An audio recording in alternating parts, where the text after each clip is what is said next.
for joining in with us. We got a great show lined up. See if we can get this stuff. There we go. Guys, I just want to thank everybody that has been tuning in and following us and on Facebook and Instagram. And we're slowly starting Twitter and just started our Snapchat. I haven't done nothing with it yet. So we just want to thank everybody that has been following us so far. Our last contest was a success.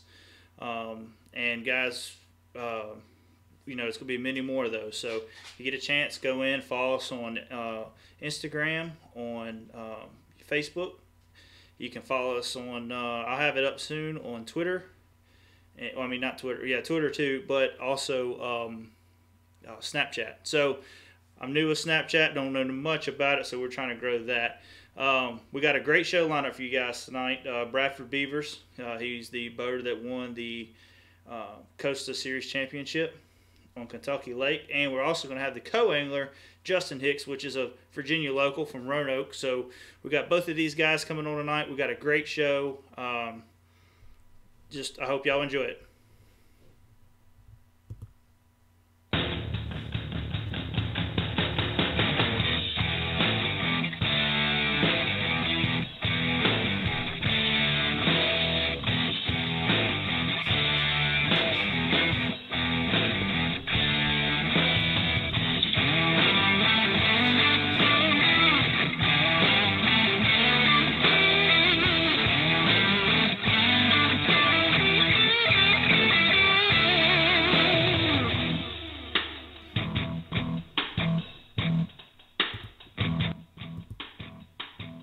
All right, everybody. How y'all doing tonight? Really want to thank y'all for joining in with us tonight. I'm Josh Carter. And I'm James Bush. Guys, we got one heck of a show lined up for you guys tonight. Really excited about the guests we got on. I know I say that all the time, which we always got really good guests on, so that makes it – that's why we're always excited. You're breaking up real bad. Am I breaking up? It looks like my internet connection has gone to crap all of a sudden. Let's see if we can pause that. All right. You sound fine now. I sound better now? Okay. Oh, yeah. All right. I don't know what's going on. For some reason, my live stream my internet has gone to crap. Last couple shows have been great, so I don't know if it's due to the weather, what we got going on, or what. But can you still hear me good, James? Yeah, you sound perfect now. Okay, cool. So anyways, got a great show lined up for y'all tonight. We got Bradford Beavers. He's coming on. He just won the 2017 Costa Championship, and we got some great information on how he won it, and it goes right along with how our fall fishing's been.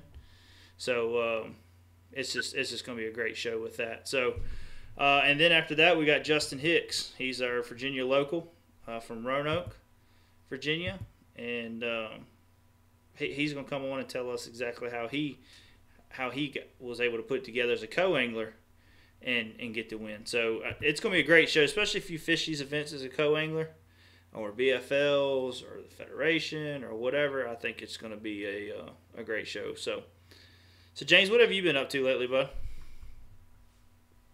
Oh, just working mostly and trying to fish as much as possible, but you know how that works out. I went out, I guess it was the other weekend, and got a hold to a couple of them at least, and felt good to fight a fish again, that's for sure. Yeah, I'm kind of going through some withdrawals right now. Hold on a minute, I'm trying to. You there? Yeah, I'm sorry. Trying to send out a text here to somebody. Yeah, you're breaking up a little bit here and there. It's not like all the time. I don't know what is going on with the internet tonight. We will figure that out here in just a second, but it's just bogging really bad. I don't know if it's just something with the server or what. Hold on a second. Let me do something. Give me a break. Just give me just a couple minutes here, guys. Seconds here, guys.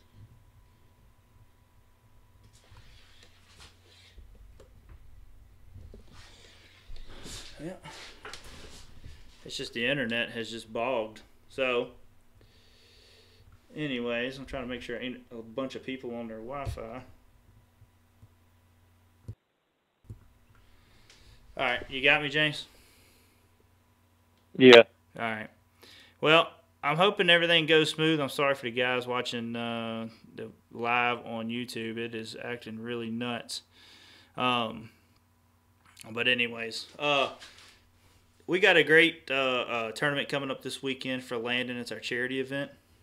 And we're really hoping it's going to be a great turnout. We got some really great prize packs. James, I know you're coming up. Me and you're going to be fishing it together. I'm excited about that because me and you ain't been in a boat together for a while now. I know. It's going to be great. Yeah. Yeah, So. I can't wait to whip you in my boat again. Let me tell you something. I just hope that net hand.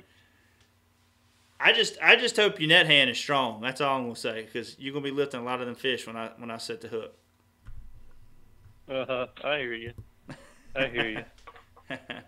So yeah, we're supposed to be competing together, and then we're going to be competing, Oh yeah. Against each other as well, because it's just bragging rights. Yeah. Yeah. Say I outfished you, or you carried us, or whatever. But, hey man, just be ready to get in my pocket. I know it's gonna be cold this weekend. You're gonna get cold. You skinny. I know you skinny people are. Y'all get cold real easy. So just get on my pocket, get nice cozy, and I'll catch all the fish. Okay. Well, yeah, if that's what you think it's going to be, we'll find out. But no, guys, all seriousness, it's going to be a great event. We got Pro's Choice is sponsoring it, Bob's Up the Creek Outfitters. We got Charlie's Restaurant, Sugar Hill Baits. Oh gosh, I just can't. It's several of them, and I don't have my sheet right in front of me. It's a custom-made rod. It's going to be built. It's a $400 and some rod that we're going to be giving away. So guys, it's going to be. We got a lot of great. So if you don't catch no fish, hey, at least get into the raffle. It ain't going to be much for some tickets. Get in on a raffle. You got a good chance of winning some prizes. Also some missile bait stuff. We'll have some missile baits, packs of worms, and it's just going to be a little bit of everything. So I'm really excited about the event. And I hope we raise a lot of money for Landon and his family with Dr. Bill's and Christmas right around the corner here. I think it's gonna be good. So, but also we got our OneObjective tournament coming up that Sunday. I was actually going to cancel it, but a lot of people haven't been able to, might not be able to fish Saturday, so we're going to have it set for Sunday. And so I think that one I'm hoping is going to be a turnout. It's going to be out of Oak Grove. And sorry, I'm still trying to send another text here. But anyways, that's going to be out of Oak Grove Ramp, and that's an $80 entry fee. The other one, the charity event, is a $60 entry fee, and we're paying 60% back. So it's just going to be a fun event. I know it's going to be cold, but hey, I think that bite is going to be really good with all this cold weather coming in. So I hope we can get everybody out there. I'm hoping, guys, that we at least get 30 boats. If we can get 30 boats, that way we can raise a lot of money for Landon and his family. So, but anyways, James, we'll talk about this a little bit more in a little bit. But we got Bradford Beavers. He's calling in right now. Okay. Hear me or not? Hey, buddy, you there? Yeah. Yeah, y'all hear me? Yes, sir. Oh, yeah. How you doing tonight, bud? Yeah, I'm here. I'm doing good. How are y'all? Oh, not too bad. I appreciate you calling in tonight. Yeah, man, no problem. So, how's it feel? How's it feel to be able to get the win on Kentucky Lake in the Costa Championship? I mean, that was a pretty good payday. Yeah, it feels pretty good. Just knowing it's possible, knowing I can actually do it, probably feels better than the money, truthfully. Yeah, when you can come off and say that you beat, I mean, it's a lot of good sticks that fish at Costa. I mean, yeah, the Costa Series. So be able to say you beat everybody, man, that's a big pat on the back right there itself. Yeah, I mean, anytime you can get a win, it's hard. I mean, every level you fish, whether it's a club tournament, a BFL, a Costa, a tour event, I've never seen a tournament that's easy to win. So whenever you can win one, I mean, you definitely don't take them for granted. That's exactly right. So talk to us a little bit about your win, and I mean, how did your practice go? Did you have a good practice? How much practice was you able to get in? We had 4 days of practice, and it was terrible. You couldn't have. The first 3 days, I caught one fish that was a keeper fish, and that was on the third day. I mean, so my first 2 days, I never had a bite. Third day, I had one bite. I was texting my dad. I told him I might as well be practicing in the parking lot. It was so bad. And the last day of practice, I caught 3 fish, and it's just lo and behold, one of those spots ended up being a spot that was loaded with fish, and I was able to milk it for everything it had and make it work. Yeah. So, I mean, how did you stumble across that? I mean, you just kind of threw everything at him until you figured out that bite, or is it something you kind of stumbled across, or? So the first 3 days of practice, I just kind of fished around, lots of different lures, just covering a bunch of water everywhere I went. But I didn't really stick to one thing. I just threw a bunch of stuff. And then the last day of practice, I said, I'm just gonna sun up, sundown. I'm just gonna throw top water and see what happens. So I caught 3 fish in 3 different places. So I put waypoints on all those, and truly, I was just glad I finally had a spot to go to in the tournament, because before that, I didn't have a spot I even cared to go see again. 3 days of fishing, I never found a spot on the lake that I cared to go back to. Yeah. So after that 4th day of practice, I caught 3 fish. I felt like one of the spots, because when I caught one, I saw a bunch of other fish moving around in there. So I felt like I could maybe get a limit of fish the first day. So I just kind of lucked up on them and just covering as many of those shallow bars as I could every day. And that last day when I just decided to do nothing but throw top water, it kind of just made it a little bit simpler for me. I didn't have to think about what to pick up and throw. That's all I was doing was covering water. Gotcha. So you probably burn up a pile of gas. I mean, just, that's kind of how fall fishing is. It's you kind of get some areas that are really good, and you have to rip and run everywhere else and make a bunch of milk runs. Yeah, I mean, from what I know about fall fishing, which isn't a whole lot, I mean, it's all about finding where the bait are. The fish, I mean, they have no interest in spawning or anything like that. I mean, they're just 100% of their life in the fall revolves around where the food is.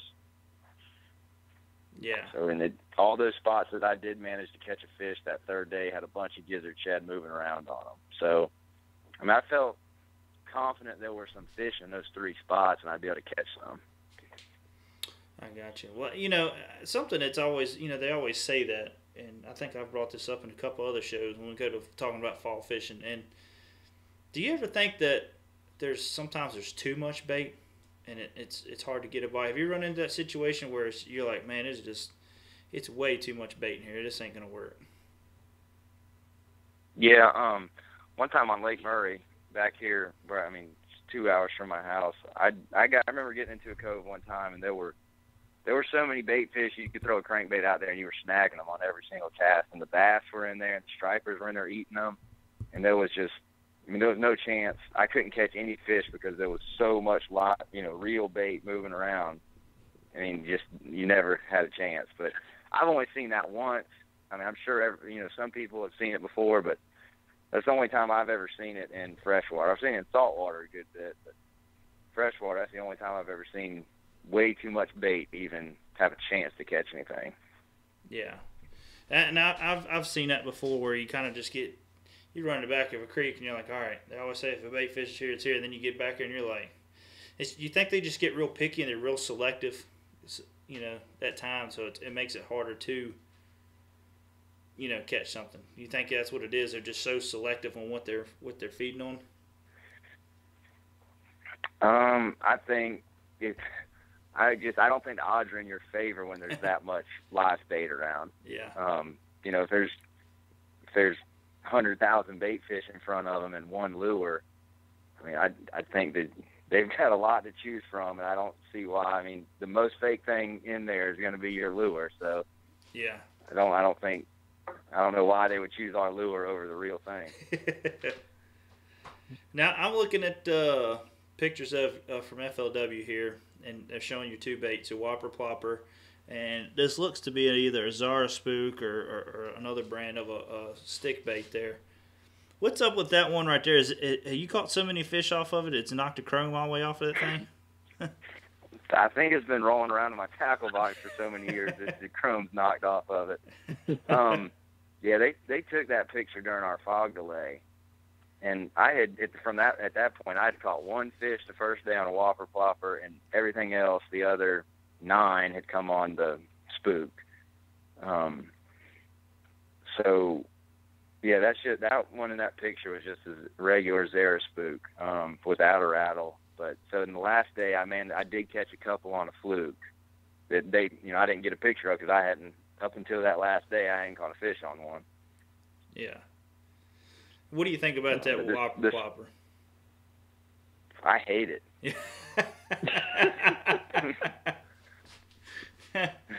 I used to until I started fishing the James River with it and started catching the fire out of smallmouth, but it is a tough bait sometimes. Like you see everybody catching big fish, and I'll throw that thing till my arm hurts and got 1 or 2 bites. Yeah, I just assume everybody throw it because that way I know I'm throwing something different. That's probably one of the last baits I'll pick up and throw.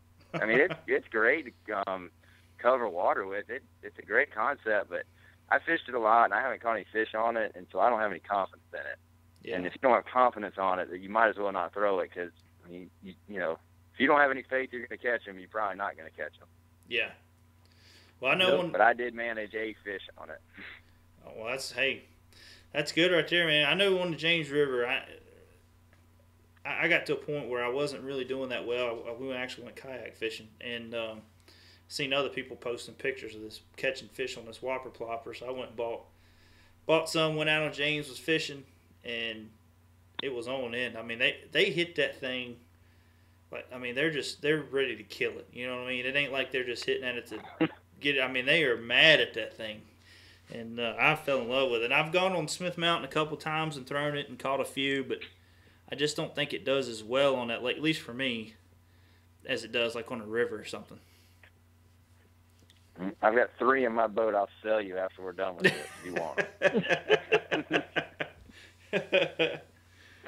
Yeah, and I hear that a lot with people, and you know, and some people don't like them either because it's just the point of them coming apart, you know, breaking, and that always worries me too with a whopper plopper.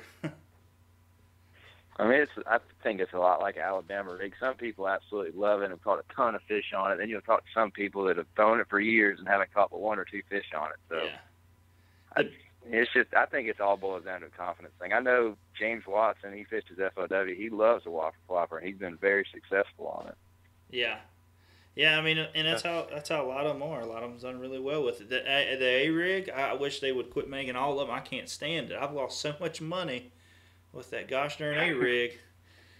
I'm like, man, I could have put a couple tanks of gas in my boat for as much money as I lost with that A-Rig. Oh, yeah. But your kids to college. Yeah, I know, right? Pay for daycare a couple months, you know what I mean? I'm like, man.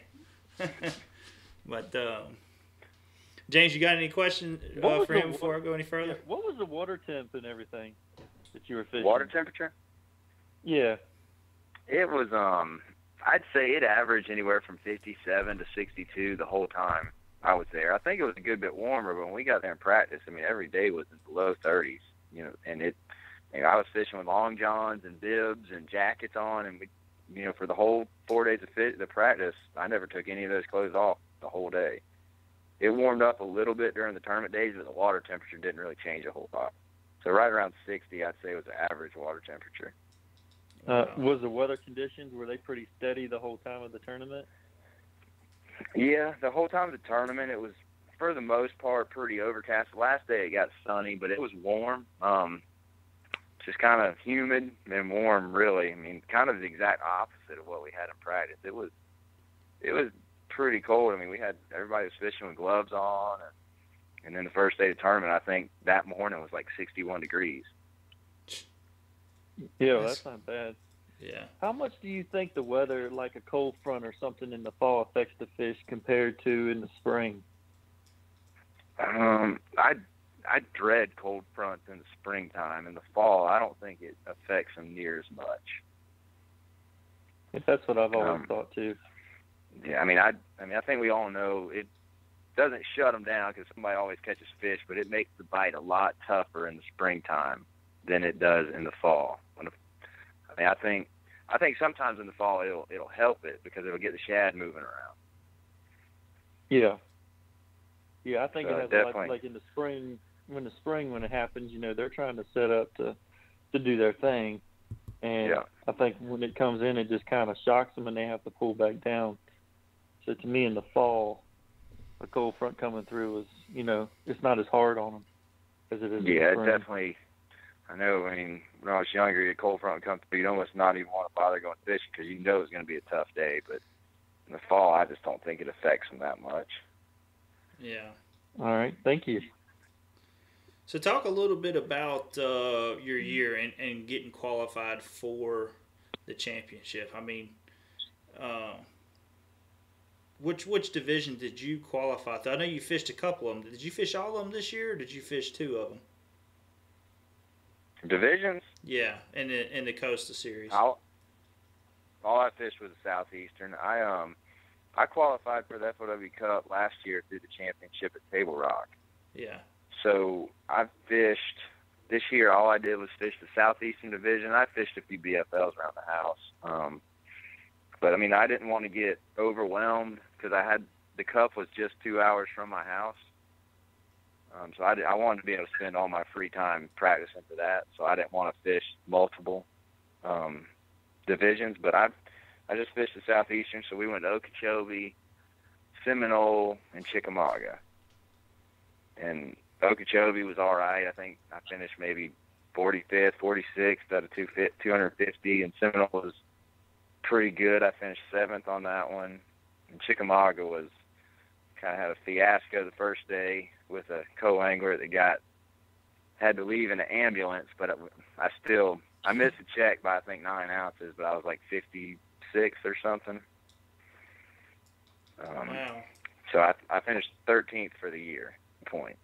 That's good. That's awesome. It's a hard series. You know what I mean, to stay consistent, especially with all the different bodies of water that you're fishing. So that's great. So. Yeah. That's fine. I just paid my entry fees for them again next year. I'm thinking about fishing the Southwesterns just because I'd like to go see Sam Rayburn. I've never been there. Yeah. So have you picked up any sponsors or anything like that since this win? Have anybody contacted you? I think I could win the FLW Cup 5 times and nobody's contacted me. I think the reality of it is sponsorships, product sponsorships, and discount sponsorships are not that hard to get. Yeah. I don't have a ton of experience. I haven't been around near as long as a lot of these people. But after you get some of those product sponsorships and the discounts for the things we need, rods, reels, baits, it really just comes down to, as fishermen, we need money to keep doing it. Yeah. And the money sponsorships, from what I can tell, are, at least for me, maybe people don't like me and they like everybody else, but for me, money sponsorships are very hard to come by. Yeah, they are. So I can tell you that. And we ain't fishing. People are not beating down my door to give me any money. I can promise you that. Yeah. It'll come, man. You got a pretty good track record right now, just looking back at your stats, and it'll come. And like I say, I think the fishing industry, I might be going off the topic a little bit here, but I think the fishing industry has gotten so flooded with people, and everybody wanting to be on a pro staff, and everybody wanting to be, getting sponsored, that they have so many people out there now that they can just pick and choose. You know what I mean? Like, it don't matter. I'm seeing more now. I ain't even going to go there on that comment, but it is. It's just tough, and I feel bad for the guys that are working really hard at it, like you guys, trying to make a career out of fishing, and you're doing well, and you're winning money, and you're the cameras are on you a lot, and it's still hard to get sponsors. So, and I see that in elites. You see some guys that are really, really good, but they don't get the camera time as much as some of these other guys just for who they are and how long they've been in the sport. And them guys are the ones that end up getting all the sponsors. Yeah, but I mean, it is what it is. I just try to stay focused on the fishing and worry about catching fish. You know, if anything else was meant to be and to come along, it'll happen. But you know, to me, when I was younger, the people I looked up to were the people that were constantly catching fish, and to me, that's all that really, in my mind, that's what matters. So that's always just been my goal, is to be able to go out there and consistently, I mean, it doesn't always work, but I try to consistently catch fish. Yeah. Well, you look at Steve Kennedy. That's all he's worried about, is catching fish. One of his things they had on, I think, on 20 Feet Deep. I don't know if you ever watched that episode, but on Bass Zone, that's what he was talking about. You know, he'd much rather be out there catching the fish and worrying about fishing than he would trying to promote a bunch of sponsors. So yeah, that's what Steve Kennedy might be a little bit better fisherman than me, though. Yeah, well, he's been doing it. He's been doing it for a long time, but no, man, that's just awesome on your win and to be able to do it on topwater. I think that's just fun right there in itself. You know, I love fishing topwater, and to be able to do it, win a whole tournament off of topwater is awesome. Yeah, I tell you what, I just got really, really fortunate. And I know 90% of the field was throwing a topwater walking bait, and I really just got lucky and got on the right spot. And it just so happened my practice was so tough, I didn't have a whole bunch of other spots to go to, so I didn't have to worry about running to, you know, the grass was never greener on the other side. I was sitting on my best spot the whole time. And it worked out. Then the last day, I knew it was going to be tough for that last day because I'd educated them so much the previous 2 days, and having that fluke tied on, that put my first 3 keepers in the boat that last day. And that was, I mean, as y'all know, the first and the fifth one are the hardest ones to typically get, and that really got my day started, and at least gave me the confidence they were still there and they wanted to eat, and I should be able to catch them. And how long did it take you each day to get your limit? I mean, was it pretty quick, or, I mean, was it a struggle like all day long? You just getting 5 bites? Let's see. The first day I probably had a limit at 11:15. And the second day I probably had my limit probably again at about 12 o'clock. And the third day it took me till about 2 o'clock. But I mean, we had a fog delay, a 2-hour fog delay, but it still took me a little bit longer. Yeah. When I got on my best spot the first day, I didn't know it was my best spot until I got on it the first day. When I pulled up there, I saw one chasing a gizzard shad, and I cast to him, and he came up and ate it. Put him in the boat. Next cast, I caught another one. Put him in the boat. A co-angler throws out there, and he catches one. I throw back out there, and I catch another one. We caught 5 fish in like 5 minutes. So as soon as I had my limit, I picked up the power poles, and I left. Just to, you know, I didn't need to catch any more. I knew I had a good weight. Yeah. I mean, did you try to protect your spots any? I mean, did you try to just stay on them a little bit to? Not really. I never saw anybody else on it. I mean, after the first day, I just wanted to get out of there. And I was going to go run new water because, like I said, I had a limit at 11. I didn't have to be back until, I think it was 4 o'clock. So I had a lot of time to, you know, go run some new water and see if I could find something else. But I wasn't really worried. A lot of times I kind of worry about other people and stuff, but this time I just like, well, whatever happens, happens. I never even went back to that spot the next day until 10 o'clock,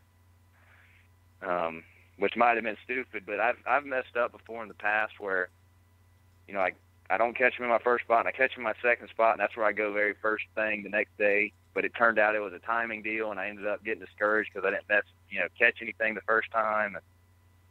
So I just wanted to keep all the timing the same every day. I wanted to hit the same spots at the same time. Gotcha. But nobody ever came to that spot that I was fishing. And I was on it the entire day the second day. I mean, at least 6 hours I sat there. And not one person ever tried to come in there. Wow. Yeah, especially that big of an event. You know, that's when you got to worry about if somebody running up on top of your stuff. You just got lucky and no one else found it. Yeah, I never dreamed that I would end up finding a spot that was, good enough to win one of those tournaments, but somehow I found one of them. That's good, man. That's real good. So you're all set up for next year. Are you going to try to? I didn't look at your stats on there. Are you going to try to fish the tour any or? I'm not. Unless y'all are prepared to give me about $50,000 more, I'm probably not going to fish the tour next year. Like I said, I paid my entry fees for the Southeastern Costa. We have to, if you qualify for the Cup, you have to fish a whole series of a Costa Trail or the Tour. So I paid my entries again for the Southeastern Costas. But my ultimate goal is I would eventually like to fish the Tour, but I want to make sure. I'm very much a realist, and I realize that the dream is out there to go out there and have an unbelievable year and make a bunch of money. But the real side of it is there's a possibility you could have an absolute terrible year, not catch a check, come back to your house with a ton of debt and a bunch of bills that you can't pay. That's exactly right, man. So I'm doing everything I can to be financially smart about it. It might not be what a lot of people want to hear, people trying to break into the fishing world, but I'm just not prepared to take on a ton of debt and have to dig myself out of a hole, because if that happened, I wouldn't even have the money to just go fun fish for a year, and I just don't want to be in a situation like that. That's exactly right, and that's smart. I mean, it's a lot of people that make elites and make the tour and are struggling just to even get a couple sponsors to help possibly pay for gas or lodging, and you got to come up with all that money so quick to pay down, and that's a lot of money. And yeah, I think you're doing it right. You look at Jesse Wiggins. We had him on our show when he won the Open down there in Florida earlier this year, and then he went on a fish the tour. But I mean, he had the opportunity. I think he had the chance to do it twice, and he finally took the opportunity to fish the elites, and he's done well this year. But I mean, he's turned it down. I think it was twice before he did it. So yeah, got to make sure everything's financially straight at home and right at home before you can make that big jump. I couldn't imagine being in those shoes, because I'm like, I know how bad I want to fish it, but I know it would kill me if I had the opportunity right now. I'd be like, man, I can't do it. Yeah, it's a hard decision to make. To say, I mean, we all dream about it and we all want it, but to actually be staring at it in the face and be like, no, I'm not gonna do it right now. Yeah, that's probably most of the text messages I've gotten. Or you got the money for the tour now, and I'm like, I got my money for my living expenses next year, yeah. And that's about it. Yeah. Yep. So what do you do? Maybe I'll win Go ahead. I said maybe I'll win another one next year, and I'll be ready to do it. That's right. That's right. Win one or two of them. You'd be good. That's it. So just kind of give everybody an idea what you do too. I mean, what do you do outside of fishing? What's your career? Well, last year I was a project coordinator for a coatings company. I've got a biology degree. So for 3 years I worked for U.S. Fish and Wildlife as a fish biologist, and I've kind of alternated between that and being a project coordinator for a coatings company. But last year when I qualified for the Cup at from fishing Table Rock, I took the year off the project coordinating job and decided this is a good opportunity because you get the guaranteed $10,000. Yeah. So I was like, well, if there's ever a year that I'm going to be able to just take off and go fish, this is it. Because if it goes really, really bad, at least I got some money coming in at the end of the season. So I didn't do anything but fish this whole year. Oh wow. Well, you living the dream right there. Yeah, I mean, and it ended up being not an unbelievable year, but it was profitable. That's why I can't take this money and just go blow it, because I didn't work, so this was my income for the year. Yeah. But qualify for the Cup again, it set me up to be able to do the whole thing again and live the dream one more year and see how it goes. That's awesome. Yeah, I'd love to get that opportunity. I can tell you that right now. I wouldn't know what to do myself. I got to fish all year long. Whew. It eases your mind when you know you have at least a $10,000 check coming in at the end of the year. Yeah. Yeah. Yeah. Plus, that's not huge money, but it's something. That's right, and you got a $50,000 check, so that's real big. Yeah, that's right. Yeah. James, you got any more questions for Bradford? No, I mean, I think he's answered a ton of them for us. Yeah. He went really in depth on everything that he's done. I appreciate him coming on for sure. Well, and we'll have to get him on again, especially with what he does next year. Maybe follow him through the year, see how he does. If y'all want those waffle ploppers, y'all got my number. Y'all just give me a call, and I'll give you my PayPal address, and I'll get them shipped out to you. Oh yeah, we'll be hitting you up. I got some Alabama rigs. You want them? We can do a big old trade if you want. No, you can have those. I don't want them either. Well, Brad, you got any sponsors? I know we talked about this earlier. But you got any sponsors you'd like to thank, or anybody like to thank for everything that you've done or that's helped you out? Yeah, I'd like to thank Catcher Lures. They're a jig company out of North Carolina. About 4 or 5 years ago, for some reason, he got in touch with me out of a ton of people fishing BFLs, and he decided to help me out.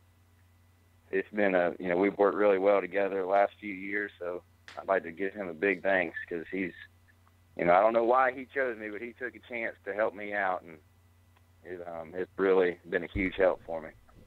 Well, that's awesome, man. I'm glad to see that went well for you on that. So, but well, Bud, I appreciate you coming on.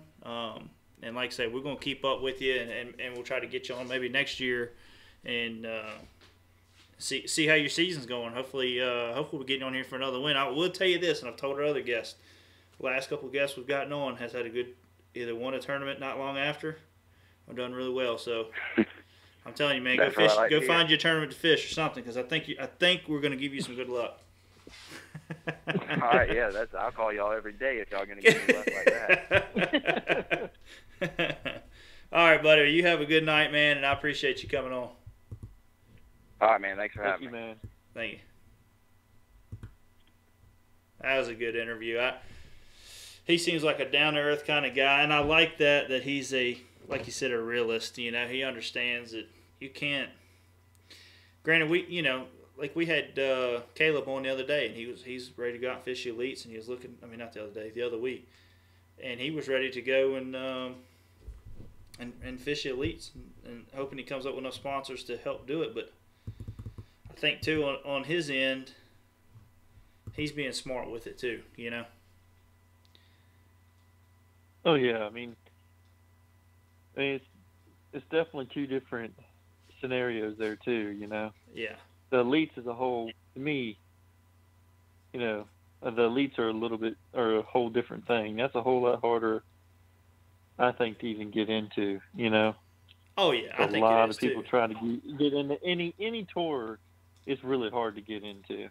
Well, especially elites, because they're only taking 100 and what do they take? 104 or something like, I can't remember what the number is now. Yeah, I think it was 109 now or something like that. Yeah, so I mean, and you look at the FLW, it's 200 a smaller some. group of people. Yeah, and that's why they do that. Not knocking anybody that gets into any of it. It's all great to be able to be a professional fisherman, and that's all you do is fish. Yeah. And to be completely honest with you, he's pretty much there already. Yeah. So you think about it. He's getting to fish pretty much for a living right now. He just don't have the high expenses of the big tournaments. So he can fish around home and still make money to get him through, So exactly. That's I think that would be awesome. I mean, granted, yes, I'd love to be able to fish the tour or fish the elites, but the struggle with the bills. I mean, you talk to someone, you even just watch some of these videos. I tell you, a good video, good series to watch is Circuit Breaker on FLW. Oh man, what was the guy's name? It was on one of the first ones. Oh man, it's slipping my mind now. But anyways, and he was talking about the credit card bills. He was hoping he could cash a check because he had a credit card bill he had to pay for all the tournaments and all the gas and all that. So he had a credit card bill he wanted to pay. So just to make a $10,000 check was a struggle, So Oh yeah. Some of these guys, if you go back and look at their stats, even some of these bigger pros, if you go back and look at their stats, and some of them just made a check out of 8 tournaments, it's only $80,000. So then you got all your expenses, which they say by the time you pay your entry fees and gas for the season, it's $80,000-$90,000 depending on how cheap you go, but $80,000 at the minimum. So yeah. I mean, really, we're making, if they make a $10,000 check, it looks like by the time the season ends, it looks like we've made more money than them. Just turning the wrenches and working on buses. Or building buses, sorry. Yeah. Almost yeah. at Winnebago's. But, you would. I'm sorry. But anyway, that's a joke me and James has got. It's that he works for Featherlight, and I always call them Winnebago's, just because Winnebago's not the top of the line like the Featherlight. So I always talk about him building Winnebago. So if you hear me say something, that's what we're doing. But I've left you some good messages with that. But no, I'm just gonna whip your butt in the boat this weekend. Oh Jesus, here we go. Dreaming, he ain't even asleep, and he's already dreaming. So we might have to do a show just on me whooping your butt, so you can know the tactics on everything I use while you're still in the boat with me. Look, I think you should bring a notebook with you. This is how the next show's gonna go. It's whoever beats who. The other one has to interview. So if you whoop me, I got to interview you. If I whoop you, you got to interview me, and I'm going to teach you, which is probably what's going to happen. I'm going to teach you how to do it. So. Okay. If I wanted to, you can give me a dink seminar. I might. Hey, we just said whoever whips seminar. Who. We said who whips who. So if we zero and don't bring in a 14 inches this weekend, but I catch more dinks than you, I'm sorry, buddy. I still whooped you. Even if we can't weigh them. Yeah, I still whooped you. I'm sorry. It might not be much of an interview, but I'm gonna tell you how to catch them dinks. I tell you what, man, I don't know what's going on with their daggone internet, but it'll go green, it'll go orange, it'll go red. Like I say, I think it's the weather, so whoever's watching on YouTube, I'm really, truly sorry, but you can catch it on iTunes. It'll be great. But next we got Justin Hicks. He'll be coming on here in just a little while. I told him to call in about 9:45. Guys, we're going to listen to his side of the story, and this is something actually I've thought about doing next year is fishing either, I don't know if it's a BFL or a Costa, is fishing as a co-angler. I've always fished as a boater, and anything I've pretty much done since we've bought a boat. Right, James? I mean, since me and you both got boats, the only time we was pretty much co-anglers was, it depends on whose boat we was in. But most of the time, me and you weren't even co-anglers in each other's boat. We took turns running a trolling motor, you know? So. Yep. We really all both stayed on the front deck. Yeah. We hardly ever be on the back deck, so. So to go into these big events and fish as a co-angler, I know, I fished the BFL a couple events, and you've done it for what, 3 seasons? And 2 seasons. I think 2 seasons. It's a totally different ball game because you're at the mercy of your boater then, and you hope that he's on the fish, you hope that he's around them, and you hope that he's not a douchebag, so, but actually he's calling in now. Let's go ahead and get Justin, and we'll talk some more about it. Hold on a second, let me get my mouse over here, here we go. Hey Justin, you got us? Yes, sir. How you doing tonight, buddy? I'm doing pretty good. How about you? Oh, not too bad. Justin, I appreciate you calling in with us tonight. I know it's late and it's on a work night, and but we had to get your side of the story too. We wanted the boater and the co-angler on the championship, and man, we just want to congratulate you on your win. Hey, congratulations! I appreciate it. The Lord blessed me. It couldn't have come at a better time. Yeah, and before I even ask any more questions, kind of talk to us about fishing as a co-angler in those events. That's what we was actually just covering when I seen you call in. Was you're kind of at the mercy of your boater, so you got to kind of learn to adapt and hope that guy's on fish. And how do you do it? I mean, when you set up to fish one of these events, do you just kind of bring a certain set of rods that you know, or do you kind of discuss with him what he's doing and set up for it, or? Oh yeah, I've been fishing these FLW, co-anglers for the past 4 years, and I've seen all walks of life. I've got paired up with them. I got paired up with good boaters, bad boaters, and I try to fill them out, either during the meeting or the day before the tournament, and see what they're doing. If we're on Champlain, I ask my boater whether we're going to be fishing for largemouth or smallmouth, so I know what to bring. As far as I'll do like half and half. I'll bring like half, bait casters and half spin casting. So just in case he switches it up, I got, bait casters and spin castings, and I try to be versatile as I can, and it helps to know the body of water too when you go. If the guy's flipping the bait, if there's grass around the shoreline, I can throw out from it with like a topwater bait or a wacky rig Senko. It just when you do it a while, you just like Gary Haraguchi, the guy's one of the best co-anglers out there. He knows how to do it. He knows how to adapt, and that's what gets you in the top 10. Yeah. I had the privilege to meet him when we went up to Champlain, and he's a super nice guy. And it is crazy when you go back and start looking at his stats and all that, and how good he is as a co-angler. Oh yes, sir. Yeah, he's definitely one of the best. He knows what he's doing. That's for sure. I'm surprised with the money he's won. I'm surprised he don't try to go as a boater. Like stepping on up. But I guess if it ain't broke, don't fix it. So he's doing good, so you might as well just keep rolling with it. Oh yes, sir. Yeah, he definitely. It seems like every tournament he's in the top 10, and if he didn't finish in the top 10, he was really close. Yeah.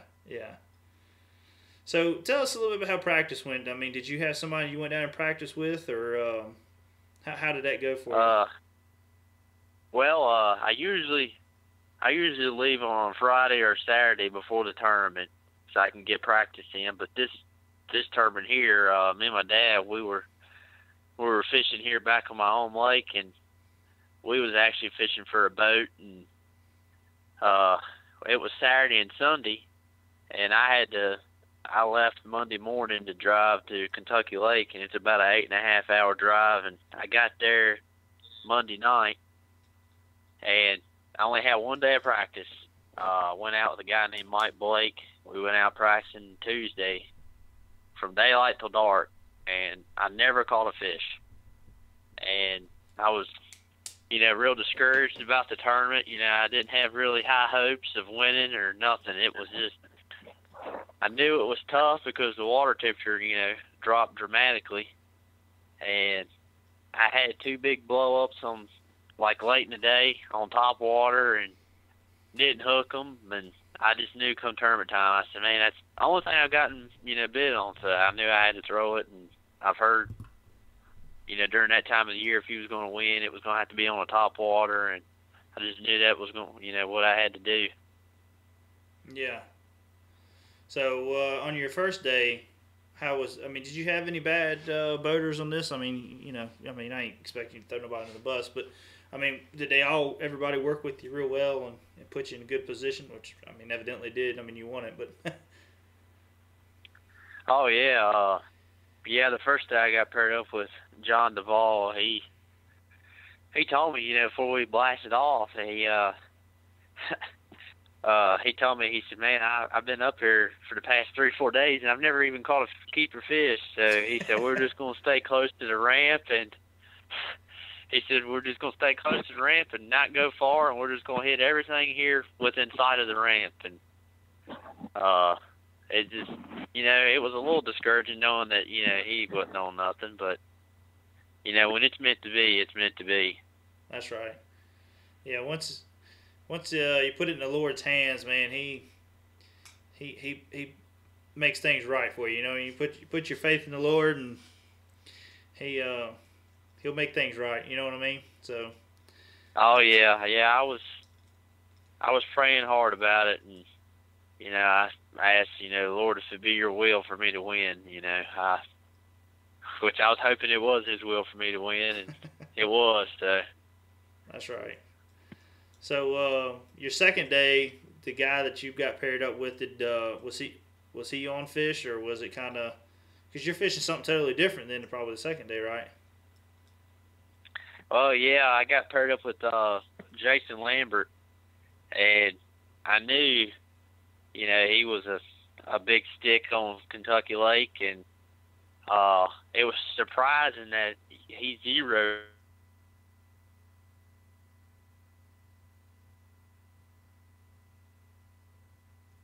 All right, James, you there?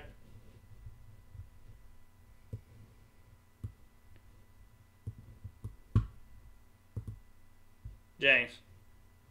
Hello.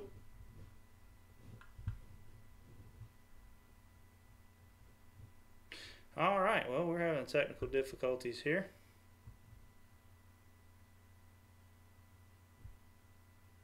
Hello. All right, well, we are having technical difficulties here, so we're going to try to get everybody back on.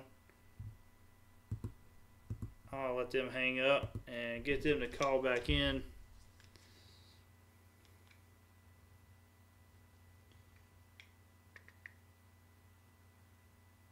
Hold on 1 second.